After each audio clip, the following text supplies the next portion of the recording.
we got some more bad motivators coming at you for your face. I'm at the Jovenshire. We got at Leo Zombie here. We're giving you all the geeky news that happened this week that you need to know about. This week, we have an exciting week. We've got nothing but superhero topics for you today.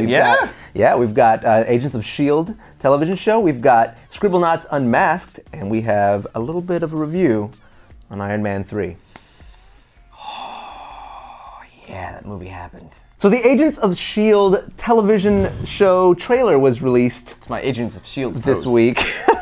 The trailer reveals something very interesting. Guess what? Coulson's not dead. Not a spoiler. That's the premise of the show. Not dead. No, they didn't kill the main character. Coming? Not this guy. Actually, I was kind of disappointed. A little disappointed to see Coulson back, even though everyone loves the character. I don't give two shits about this guy. I really don't. You know what that means, Josh? It means that there's no Vision. He's not Vision. I really thought he was going to be Vision, but he's not. He's also, well, actually, we don't even know. Is he a life model decoy? Is that the one that died? Are they going to explain it? Are they going to retcon some stuff on us? Going deep geek right there. Much like DC did with Arrow, with Green Arrow in the show Arrow, this show is going to represent a chance for lesser-known heroes, and who knows, even some mainstream heroes to appear on screen. The two big things about this show is, one, cameos. Secondly, this gives us a different view that we don't really concentrate too much on. It gives you what it's like to be a normal person living in a world with superheroes. How you deal with gods when you yourself are still mortal and can die. So I didn't think I was going to care. I was like a bunch of S.H.I.E.L.D. people that I don't care about. It's not the S.H.I.E.L.D. people that are cool. It's everything else happening in the Marvel universe, and all you get to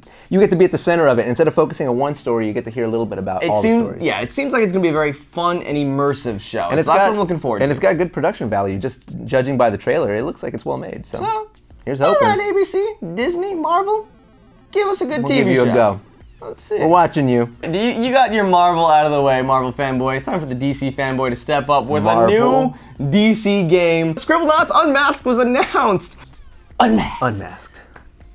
Yeah, I think that was sexy as fuck. Here's the thing. Here's why this is so great. First of all, Scribblenauts, you'd think is just like this kid's game. It is so much fun to play. You can draw a T-Rex eating a baby, and it will appear. It will happen. On Smosh Games, we've had videos where like Link is fighting Ganon and Zelda's there like shooting arrows. A situation you would never see in any other game. But this one is going to take all of the DC characters. Like, it's gonna take all that badassery and cram it into cute little tiny figures that fly around. They fly around and dance your Green Lantern like.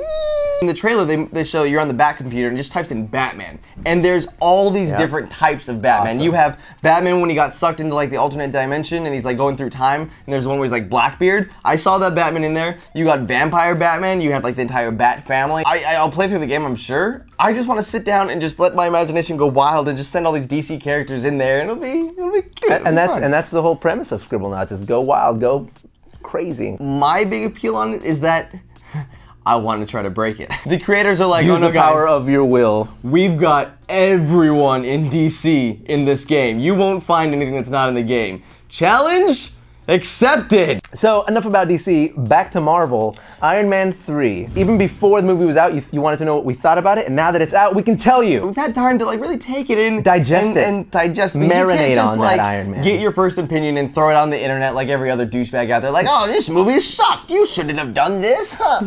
Here's my thoughts. Iron Man 3, I liked it better than Iron Man 2, but not as much as Iron Man 1. This happens all the time with trilogies. The first one is something that's groundbreaking. You're not used to it, so it's absolutely amazing. It takes you by surprise. The second one, it's like, you tried too hard, it didn't work. And you get the third one, and it's just stuck in that middle ground. You can't be as bad as the second one, but there's no way you're gonna be as good as the first one. So it falls into that equation. It's a little bit unfortunate. And I would go with the fact that something that we're learning from superhero movies now is it's more about the man in the suit.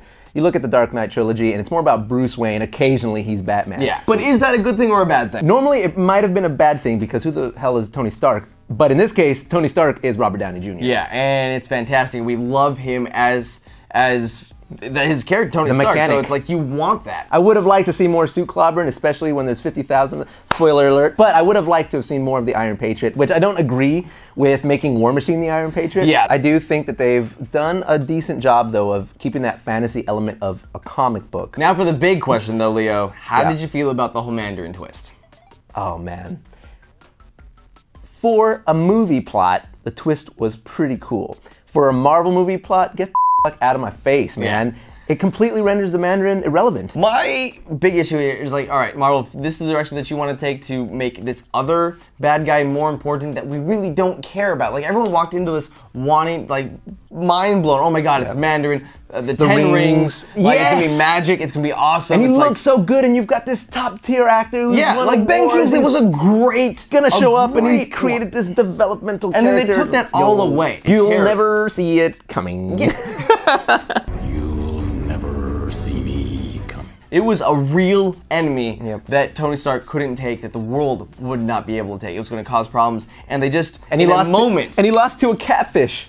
There's all these moments to get a little bit darker, and then took it away. Harry Potter dark. This movie had a chance to, I think, go into like a darker tone that we get to see a weaker side of Tony Stark that I was really looking forward to, but then I realized it was just all introduced too late in the movie and laid it all out in the first place. And took it away. As much as I complain about that, this movie was still a very entertaining movie. Popcorn all day. Don't forget that. There's so many people on the internet that's gonna be like, this movie sucks, I hated it, oh da-da-da-da-da. Shut the up. It was a good movie. It was fun. I think so many people are spoiled. And the CGI is awesome. It looks it's fantastic. So pretty. The problem is people are so spoiled by like the Avengers, where it's this mind-blowingly great thing that nothing will ever compare. If it's not the greatest thing you've ever seen, it's gonna fall in comparison. So stop putting everything on a huge pedestal and just enjoy it. I think the problem is that when you take a movie that's based on a comic book license, there's already an emotional attachment. The moment they mention like the first cast member, show the first still oh, it's gonna like, suck. Oh my God, this is horrible. What do you mean Megan Fox is playing April O'Neil? Oh, why would you bring it back there? Anyways, guys, thanks so much. That was this episode of Bad Motivators. Please be sure to tweet us at the Jovenshire and at Leo Zombies and give us the topics you want to hear about. As a matter of fact, I saw a YouTube comment that asked, where do we get the news from? Well, we get it from you guys, we get it from the general internet,